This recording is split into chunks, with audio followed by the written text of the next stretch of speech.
আমাদের আজকের রাবি হচ্ছেন হযরত আয়েশা রাদিয়াল্লাহু তাআলা আনহা। আমরা আয়েশা রাদিয়াল্লাহু তাআলা আনহার ব্যাপারে আমরা এর আগেও যেটি জেনেছি, আয়েশা রাদিয়াল্লাহু তাআলা আনহা তিনি ছিলেন কে? রাসূলুল্লাহ সাল্লাল্লাহু আলাইহি ওয়াসাল্লাম এর স্ত্রী, এর একজন, যাদেরকে উম্মাহাতুল মুমিনিন বলা হয়। অতএব তিনি উম্মুল মুমিনিন, আমাদের মা, আম্মা জান আয়েশা রাদিয়াল্লাহু তাআলা আনহা। এরকম তার ব্যাপারে আমরা একটু দেখি। এক নম্বর হচ্ছে তিনি হচ্ছেন, তার নাম হচ্ছে আয়েশা রাদিয়াল্লাহু তাআলা আনহা। তার উপনাম হচ্ছে উম্মু আবদিল্লাহ। উম্মু আবদিল্লাহ মানে হচ্ছে, এই যে কিছুক্ষণ আগে আমরা বলেছিলাম কি কারণে তাকে উম্মু আবদুল্লাহ মানে আবদুল্লাহর মা। এখন এই আবদুল্লাহকে, এই আবদুল্লাহ হচ্ছে সত্যিকার অর্থে তার ভাগিনা, অর্থাৎ তার যে বোন আসমা রাদিয়াল্লাহু তাআলা আনহা, তার সন্তানের নাম হলো আবদুল্লাহ, এবং এই কারণে তার নাম, তাকে উপনাম হলো উম্মে আবদুল্লাহ। এবং তার উপাধি মানে টাইটেল, তার টাইটেল হচ্ছে কি সিদ্দিকা এবং হুমায়রা। সিদ্দিকা এবং হুমায়রা। সিদ্দিকা কারণ কি জানেন আপনি? সিদ্দিকা কারণ হচ্ছেন আয়েশা রাদিয়াল্লাহু তাআলা, তার বাবা ছিলেন সিদ্দিক, আবু বকর সিদ্দিক। অতএব সিদ্দিকের মেয়ে সিদ্দিকা, ইয়া সিদ্দিকা বিনতে সিদ্দিক। রাসূলুল্লাহ সাল্লাল্লাহু আলাইহি ওয়াসাল্লাম তাকে বলতেন ইয়া সিদ্দিকা বিনতে সিদ্দিক, মানে হচ্ছেন সিদ্দিকা মানে হচ্ছে পরম সত্যবাদী নারী, অথবা এমন নারী যিনি অন্য কাউকে সত্যায়নকারিনী এমন নারী। অতএব এইটি রাসূল সাল্লাল্লাহু তাকে দিয়েছেন।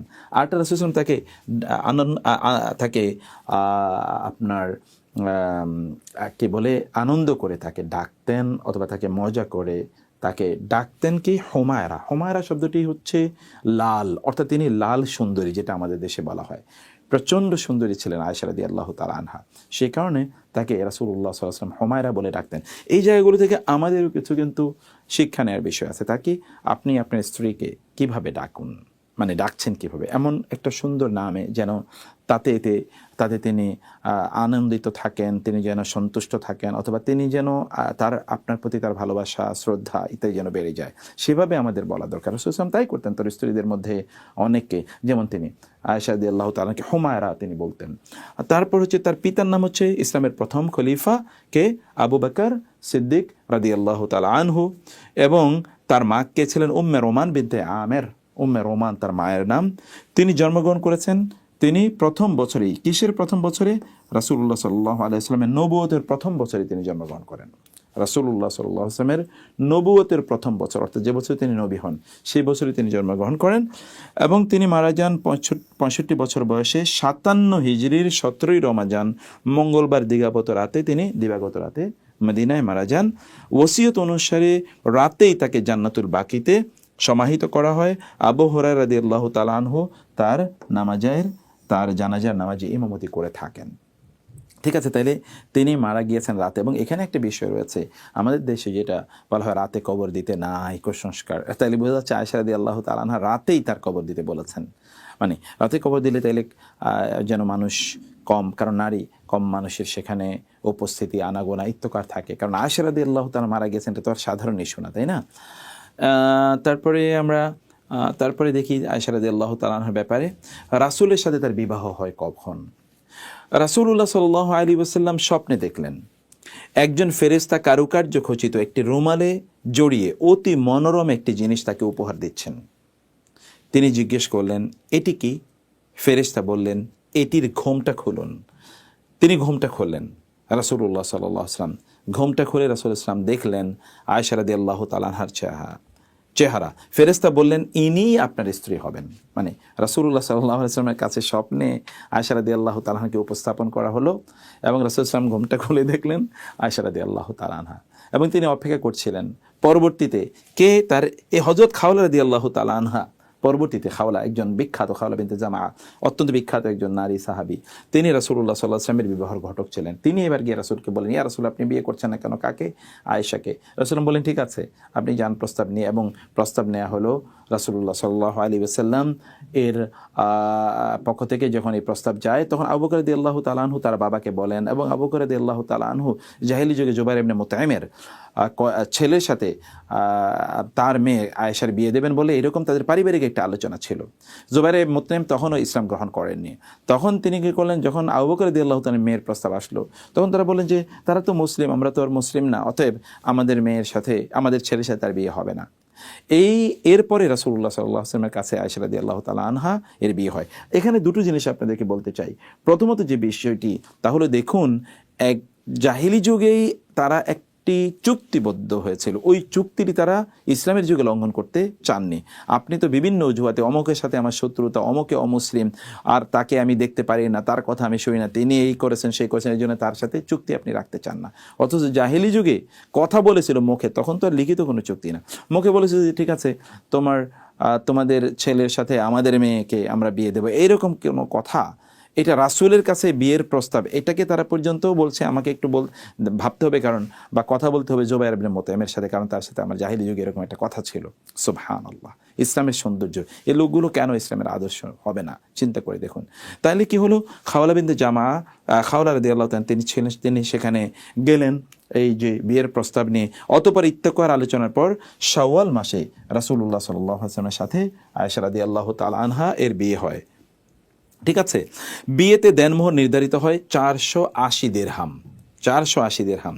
বিবাহের 3 বছর মানে 480 দিরহাম কত ছোট! এখন তো আপনার 10 কোটি, 5 কোটি, 20 লক্ষ, 50 লক্ষ টাকা মহারণা না হলে হয় না। রাসূলুল্লাহ সাল্লাল্লাহু আলাইহি ওয়াসাল্লাম বিয়ে করেছেন, আল্লাহ শ্রেষ্ঠতম সৃষ্টি, আর বিয়ে করেছেন কে? তৎকালীন আরব না, গোটা মানব জাতির ইতিহাসে, নারীদের ইতিহাসে শ্রেষ্ঠতম একজন নারীকে বিয়ে করেছেন। মহারানা কতটুকু! বিবাহের 3 বছর পর রাসূলুল্লাহ সাল্লাল্লাহু আলাইহি ওয়াসাল্লামের সাথে আয়েশা রাদিয়াল্লাহু তাআলা আনহা এর দাম্পত্য জীবন শুরু হয়। হযরত আবু বকর রাদিয়াল্লাহু তাআলা আনহু বিবাহের কাজের দায়িত্ব নিজেই পালন করেন, মানে নিজেই, বাবাই বিয়ে দিয়েছেন, বাবাই বিয়ের কি করেছেন, খুতবা দিয়েছেন, বাবাই মেয়েকে বিয়ে দিয়েছেন। মানে কি অসাধারণ এটা, আপনার কি বলে, এক ধরনের এনভায়রনমেন্ট, এক ধরনের সিচুয়েশন। সুবহানাল্লাহ। আচ্ছা, আমরা এরপরে আয়েশা রাদিয়াল্লাহু তাআলা আনহা সম্পর্কে 3 নম্বর বিষয়টি দেখতে চাই, তার বৈশিষ্ট্য। তাকে নির্দোষ উল্লেখ করে কোরআনের আয়াত নাজিল হয়, মানে তিনি নির্দোষ, তিনি নিষ্পাপ, তিনি সতী, তিনি সাধ্বী, এইরকম কোরআন আয়াত নাজিল হয়। একবার ভেবে দেখুন তো, আপনার কোনো কন্যা, আপনার স্ত্রী, আপনার মা, আপনার বোন, আপনার আশপাশের নারীদের ব্যাপারে সার্টিফিকেশন, সাধারণ মানুষের সার্টিফিকেশন, এটাই তো কত বিষয় আমরা মনে করি। আল্লাহ তাআলা কোরআনের আয়াত নাজিল করে জানিয়ে দিয়েছেন আয়েশা রাদিয়াল্লাহু তাআলার ব্যাপারে। ঘটনাটিকে আমরা একটু দেখি। 6ষ্ঠ হিজরি সনে বনু মুস্তালিক যুদ্ধে রাসূলুল্লাহ সাল্লাল্লাহু আলাইহি ওয়াসাল্লাম এর সাথে হযরত আয়েশা রাদিয়াল্লাহু তাআলা আনহাও ছিলেন। যুদ্ধ থেকে ফেরার পথে তার গলার হার হারিয়ে যায়। আয়েশা রাদিয়াল্লাহু তাআলা আনহার হারানো হার খুঁজতে গিয়ে তিনি কাফেলা থেকে পেছনে পড়ে যান, ফিরতে দেরি হয়ে যায়। এই সুযোগে মুনাফিকরা তার বিরুদ্ধে অপবাদ রটনা করে। এতে তিনি চরম মানসিক বিপর্যয়ের সম্মুখীন হন, তার জীবন একেবারে বিষণ্ণ হয়ে ওঠে। তিনি ধৈর্য হারাননি, কিন্তু তিনি ধৈর্য হারাননি, আল্লাহর উপর তার আস্থা অটল রেখেছেন। রাসূলুল্লাহ সাল্লাল্লাহু আলাইহি ওয়াসাল্লাম এতে চিন্তিত হয়ে গেলেন। তিনি আয়েশা রাদিয়াল্লাহু তাআলাকে পিতামাতার কাছে পাঠিয়ে দিলেন। ঠিক কয়েকদিনের মাথায় আয়েশা রাদিয়াল্লাহু তাআলা আনহাকে নিষ্পাপ, নিষ্কলুষ উল্লেখ করে কোরআনের সূরা নূরের 11 থেকে 21 নম্বর এই আয়াতগুলো নাজিল হয়। আয়েশা রাদিয়াল্লাহু তাআলা আনহা এর ব্যাপারে কোরআনের এই যে আয়াত নাজিল হওয়ার প্রেক্ষাপটটি আপনারা বুঝতে পেরেছেন। রাসূলুল্লাহ সাল্লাল্লাহু আলাইহি ওয়াসাল্লাম বনু মুস্তালিক গোত্রের সেই যুদ্ধে তিনি অংশগ্রহণ করেন, সেখান থেকে ফিট ছিলেন। আয়েশা রাদিয়াল্লাহু তাআলা আনহার তার গলার চেইনটি হারিয়ে যায়। গলার চেইনটি খোঁজার জন্য তিনি কাউকে না বলেই চেইন খোঁজার জন্য তিনি নিজে বেরিয়ে হয়ে পড়েছিলেন। তখন তো হাউদা মানে আজকের মতো পালকির মতো করে ব্যবহার করা হতো, ওটির উপর পালকির মতো করে নারীদেরকে রাখা হতো। ওই যে হাউদা, যেটা ওই পালকির মতো করে আবার ওটির উপর রেখে দেওয়া হতো, ওট থেকে নামানো হতো। এইভাবেই তারা চলতো। আমাদের দেশে কোনো এক সময় পালকি চড়তো না, এই পালকির মতো করে। এখন আয়েশা রাদিয়াল্লাহু একটু হ্যাংলা পাতলা ছিলেন, তিনি যে পালকিতে নাই, মানে হাউদার মধ্যে, যারা এটা বহন করতো তারা আর বুঝতে পারেনি। তো এরা তো চলে গেল, তিনি কিন্তু পেছনে থেকে গেলেন। তিনি ভাবলেন যে তিনি প্রচণ্ড বুদ্ধিমতী। তিনি ভাবলেন আমি এখানে এখন দৌড়াদৌড়ি করে লাভ নাই, হাউতাশ করে লাভ নেই, আমি যেখানে আছি এখানে বসে থাকি, কারণ এরা তো আমাকে না পেয়ে আবার এখানেই ফিরে আসবে খোঁজার জন্যে, তাই না? লোকেরা আসলে রাসূলুল্লাহ সাল্লাল্লাহু আলাইহি ওয়াসাল্লাম মদিনা অলরেডি চলে গেলেন। এর মধ্যে মিসতাহ বিন উসাসা নামক একজন সাহাবী রাদিয়াল্লাহু তাআলা আনহু, তিনি ছিলেন মুআখারাতুল জাইশ। রাসূলুল্লাহ সাল্লাল্লাহু আলাইহি ওয়াসাল্লামের তার সৈন্যবাহিনীর একটা সিস্টেম ছিল, অ্যাডভান্স একটা দল থাকতো, পেছনে একটা দল থাকতো, মধ্যখানে দল থাকতো, দুই দিকে, মানে এই 4টা পিলার, মানে 5টা পিলার, সামনে যেটা হচ্ছে অ্যাডভান্স, এটা হচ্ছে মুআখারা মানে যারা পেছনে থাকতো ইন অর্ডার টু গার্ড, এবং মধ্যখানে সেন্ট্রাল বাহিনী ডানে এবং বামে। অতএব অন্য সকলে চলে গেছে, পেছনে ছিল মেস্তা। তিনি আসছিলেন, তিনি আয়েশা রাদিয়াল্লাহু তাআলাকে দেখলেন, এবং তখনও তো হেজাবের আয়াত, এখন হেজাবের আয়াত নাজিল হয়েছে, কিন্তু তার আগে হেজাবের আয়াত নাজিল হওয়ার আগেই তো সবাই হয়তো বা সবাইকে দেখতো। আয়েশা রাদিয়াল্লাহু তাআলাকে দেখে তিনি চিনে ফেলেছেন এবং বলেন, আপনি এখানে, উম্মুল মুমিনিন আপনি এখানে কেন? বলেন যে এই অবস্থা। তিনি বলেন তাহলে চলেন আপনাকে আমি পৌঁছে দিই। তিনি তাকে নিয়ে মদিনায় গেলেন। ওই যে মুনাফিকরা যারা দুষ্ট চক্র, আব্দুল্লাহ ইবনে উবাই ইবনে সালুল এর নেতৃত্বে আয়েশা রাদিয়াল্লাহু তাআলার বিরুদ্ধে মিথ্যা কথা বলা শুরু করে দিল। এই সিচুয়েশনে রাসূল সাল্লাল্লাহু আলাইহি ওয়াসাল্লাম খুবই মন খারাপ করলেন, কারণ তিনি তো আর জানেন না সত্যি। ডেকেছেন, যাকে ডেকেছেন সবাই বলছেন না এটা কখনো হতেই পারে না, ভাবাও যায় না, এটা একটা অন্যায় মিথ্যা অপবাদ। কিন্তু ওই রটনাগুলো দুষ্ট চক্ররা এগুলো চারদিকে ছড়িয়ে দিচ্ছে, সাধারণ মানুষ এগুলো নিয়ে আলোচনা করছে, কিন্তু তারা প্রচণ্ড বিব্রত। রাসূলুল্লাহ সাল্লাল্লাহু আলাইহি ওয়াসাল্লাম তিনি বিব্রত, এবং আয়েশা রাদিয়াল্লাহু তাআলা জিনিসটা শোনার পর তাকে রাসূলুল্লাহ সাল্লাল্লাহু আলাইহি ওয়াসাল্লাম তাকে তার বাবার কাছে পাঠিয়ে দিলেন, বাবার বাড়িতে, সেখানে কিছুদিন থাকেন। এর মধ্যেই আয়েশা রাদিয়াল্লাহু তাআলা আনহা এর ব্যাপারে কোরআনের আয়াত আল্লাহ তাআলা নাযিল করে দিলেন। আপনি দেখেন যে আয়েশার ব্যাপারে আল্লাহ তাআলার মর্যাদাটার লেভেলটা কি।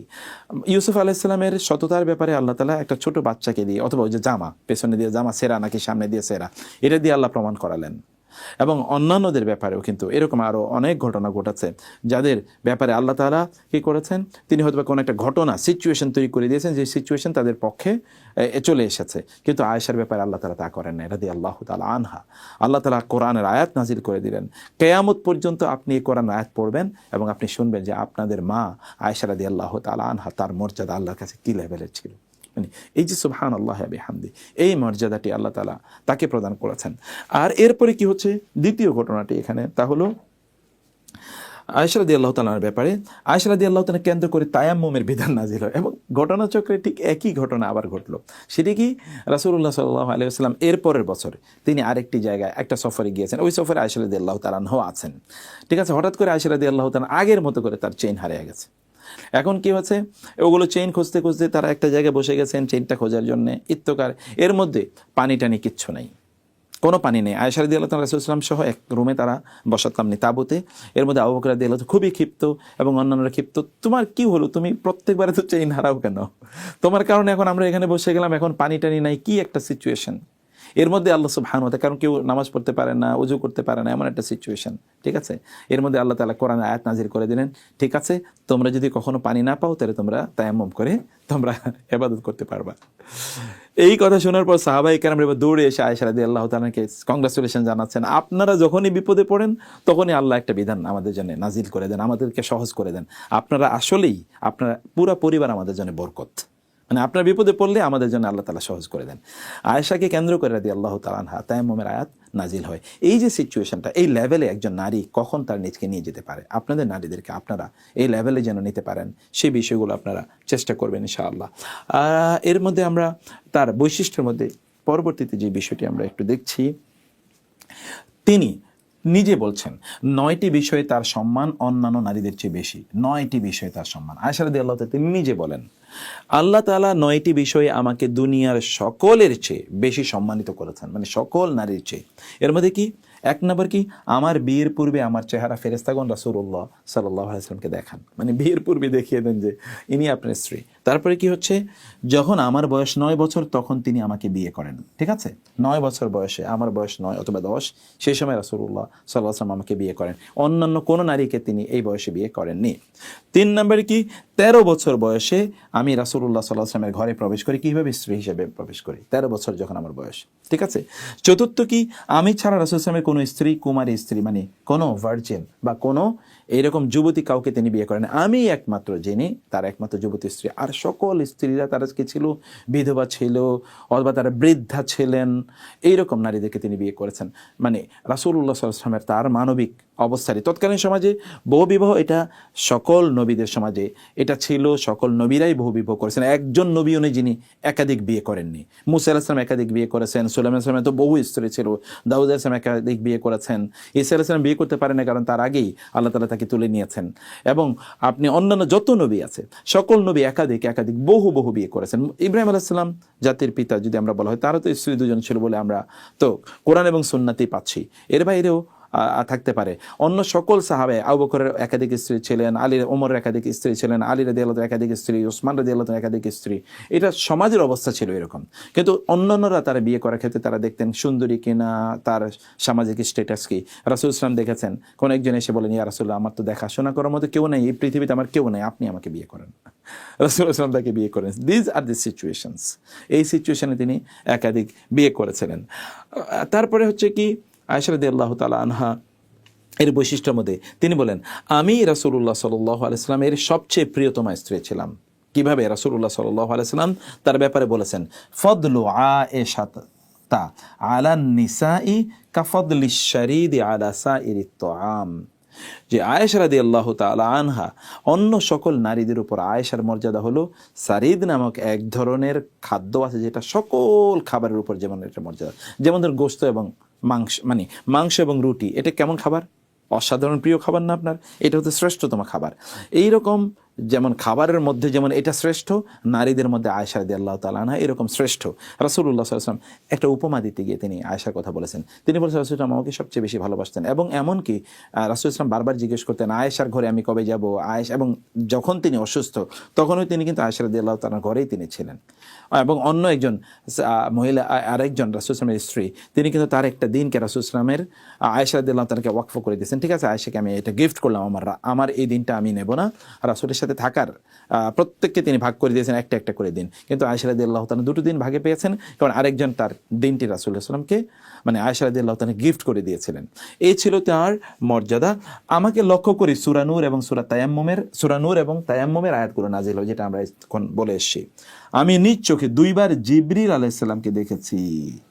2 চোখে, তার নিজের চোখে তিনি জিবরিলকে নিজস্ব সুরতে তিনি দেখেছেন। আচ্ছা, এবং নব হচ্ছে রাসূলুল্লাহ সাল্লাল্লাহু আমার কোলে মাথা রেখেই মৃত্যুবরণ করেন। রাসূলুল্লাহ সাল্লাল্লাহু আলাইহি ওয়াসাল্লাম যখন মারা যান তখন আয়েশা রাদিয়াল্লাহু কোলে হচ্ছে রাসূলুল্লাহ সাল্লাল্লাহু আলাইহি ওয়াসাল্লামের মাথা, মানে এভাবে তিনি কোলে ঘুমিয়ে পড়ে আদরে তিনি রাখছিলেন তাকে, এই অবস্থায় তিনি মৃত্যুবরণ করেন। আমরা আয়েশা রাদিয়াল্লাহু তাআলা আনহার ব্যাপারে সর্বশেষ যে তথ্যটি আপনাদেরকে বলবো, তার জ্ঞানে তার অবদান, মানে জ্ঞানের ক্ষেত্রে তার অবদান। কি অবদান?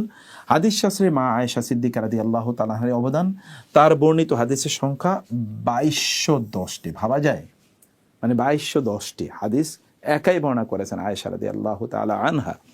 তিনি সর্বাধিক হাদিস বর্ণনাকারীদের অন্তর্ভুক্ত। 174টি হাদিস যৌথভাবে ইমাম বুখারী এবং মুসলিম শরীফে স্থান পেয়েছে। তার যৌথভাবে, মানে একই হাদিস ইমাম বুখারী উল্লেখ করেছেন, ইমাম মুসলিম উল্লেখ করেছেন, এবং 55টি আলাদা করে বুখারীতে, 68টি আলাদা করে মুসলিম শরীফে বর্ণিত হয়েছে। ইমাম বুখারী এবং আতা ইবনে আবি রাবাহ তার সম্পর্কে, আয়েশা রাদিয়াল্লাহু তাআলা সম্পর্কে কি বলেছেন? লাউ জুমিআ ইলমু আয়েশাতা ইলা ইলমি জামিই আজওয়াজিহি ওয়া ইলমি জামিইন নিসাই লাকানা ইলমু আয়েশাতা আফদল। যদি রাসূল সাল্লাল্লাহু আলাইহি ওয়াসাল্লামের সকল স্ত্রী সহ সকল নারীদের, গোটা পৃথিবীর সকল নারীদের সকল জ্ঞান একসাথে করা হয়, আর আয়েশার জ্ঞানকে যদি একসাথে করা হয়, তাহলে আয়েশার জ্ঞান সবার চেয়ে বেশি হবে। মানে সকল নারীদের এই যে এত বিজ্ঞানী, জ্ঞানী, পণ্ডিত, মহাপণ্ডিত সবকে একত্রিত করলেও আয়েশা রাদিয়াল্লাহু তাআলা জ্ঞানের সমান হবে না। মানে কি পরিমাণ জ্ঞান আল্লাহ তাআলা তাকে প্রদান করেছেন, কি প্রজ্ঞা আল্লাহ তাআলা তাকে প্রদান করেছেন। আমরা আলহামদুলিল্লাহ এর মধ্যে আয়েশা রাদিয়াল্লাহু তাআলা আনহার জ্ঞানে তার অবদান। তিনি একাধারে মুহাদ্দিস ছিলেন, ফকিহ ছিলেন, মুফাসসির ছিলেন, সাহিত্যিক ছিলেন, কবি ছিলেন, মুজতাহিদা ছিলেন। মানে একাধারে বড় বড় ফকিহ সাহাবীগণও কঠিন মাসালা তার কাছ থেকে সমাধান নিতেন। যেমন আতা ইবনে আবি রাবাহ, শাআবী, কাসিম, উরওয়া, সাঈদ ইবনে মুসাইয়াব, আসওয়াদ এবং মাসরুক, এইরকম সাহাবা, এইরকম তাবেঈনরা তারা ছাত্র ছিলেন, মানে আয়েশা রাদিয়াল্লাহু তাআলা ছাত্র ছিলেন। এমনকি ইবনে ওমরের মাওলা, মানে ইবনে ওমর রাদিয়াল্লাহু তাআলা আব্দুল্লাহ ইবনে ওমরের তার কৃতদাস, যাকে তিনি মুক্ত করে দিয়েছেন, তার নাম ছিল নাফে। তিনি বিখ্যাত তাবেঈ এবং বড় স্কলার, মুফাসসির। তিনি এরকম সাহাবীদের বিরাট এক দল তার কাছ থেকে ইলম অর্জন করেন। ওকে, আবু মুসা আশআরী রাদিয়াল্লাহু তাআলা কি বলেন? আবু মুসা আশআরী আয়েশা রাদিয়াল্লাহু তাআলার ব্যাপারে এটা খেয়াল করুন। তিনি বলেন, যখন আমরা সাহাবীরা কোনো হাদিস বুঝতে অক্ষম হতাম, তখন হযরত আয়েশা রাদিয়াল্লাহু তাআলা আনহার খেদমতে উপস্থিত হলে তিনি তার অসীম জ্ঞানের মাধ্যমে মাসালা বুঝিয়ে দিতেন। উরওয়া রাদিয়াল্লাহু তাআলা বলেন, আমি হযরত আয়েশা রাদিয়াল্লাহু তাআলার চেয়ে বড় চিকিৎসা শাস্ত্রে জ্ঞানী কাউকে দেখিনি। তিনি আবারও বলেন, কোরআনুল হাকিম, ফারায়েজ, হালাল হারাম, কবিতা, ইতিহাস, নসবনামা সম্পর্কে আয়েশা রাদিয়াল্লাহু তাআলার চেয়ে জ্ঞানী কাউকে আমি দেখিনি। মানে জ্ঞানের কি অবস্থা! সাহাবীরা তারা কোনো জিনিস না বুঝতে পারলে তারা দৌড়ে যেতেন আয়েশা রাদিয়াল্লাহু তাআলার কাছে, যে এইটা সমাধান কি আপনি বলে দেন। এবং তিনি তখন বলে দিতেন। এই যে মেধা, এই যে জ্ঞান, এই প্রজ্ঞা কেন আল্লাহ তাআলা তাকে প্রদান করেছেন? কারণ হচ্ছে নারীদের সংক্রান্ত, ইসলামে তো অর্ধেক পুরুষ অর্ধেক নারী, যদি আমরা বলি নারীদের সংক্রান্ত যত আলোচনা, এই আলোচনার 99% আয়েশা রাদিয়াল্লাহু তাআলার মাধ্যমে আমরা পেয়েছি। তার মানে কি জ্ঞানের অর্ধেক বলতে গেলে আয়েশা রাদিয়াল্লাহু তাআলা আনহার মাধ্যমে আমরা পেয়েছি, যেটি ইসলামী জ্ঞানের কথা আমরা বলছি। সে কারণে তার অবদান এতটা গুরুত্বপূর্ণ। আমরা আলহামদুলিল্লাহ হাদিসের রাবির ব্যাপারে বিস্তারিত আমরা জানলাম, কারণ এটা আমাদের জন্য খুবই গুরুত্বপূর্ণ একটা জায়গা ছিল। এখন হাদিসের হাইলাইটেড অংশটা আমরা পড়ব, যে অংশটিতে আপনারা ইনশাআল্লাহ, যে অংশটি আমাদের প্রত্যেকের মুখস্থ করে নেওয়া প্রচণ্ড জরুরি।